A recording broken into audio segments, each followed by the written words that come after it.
May bago tayong biyaya mga boss. Siyempre hindi natin palalagpasin yan. Titirahin natin yan. Ayan, kabitan natin ang rain visor.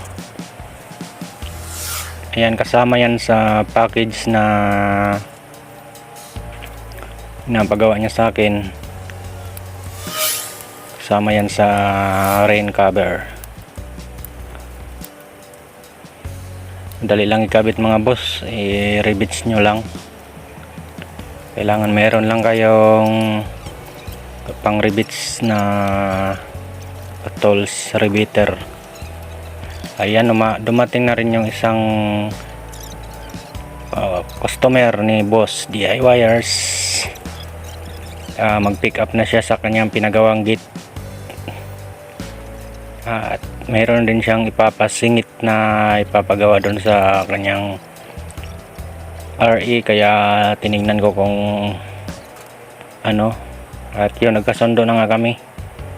Balik na lang siya later kasi busy pa tayo. At sasaglitan lang natin yan yung sa kanya. Ayan mga boss, natapos na rin lahat. Nakabit na natin yung ating bagong rain cover na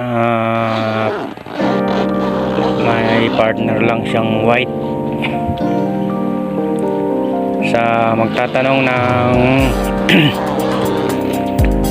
materialis na gamit ko dito mga boss, ito na, i-share ko na sa inyo. Kailangan nyo lang bumili ng insulator para sa rain visor pang palaman, para medyo maganda-ganda yung kanyang outcome.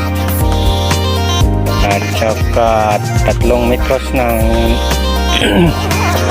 nylon tapping na yung plain. Kayo nang bahala mga boss, nasa inyo yan kung anong pipiliin nyo, basta nylon tapping, matibay yan. Ay dalawang klase lang yan dito sa amin, may screen type at saka yung plain type, at saka yung kalahating metros ng plastic, yan yung pang bintana, at saka 1 metros ng white charol. Ay yung zipper nya ay 8 piraso, at saka yung magic tip ay yung pinapamplikit 1 inches yung lapad,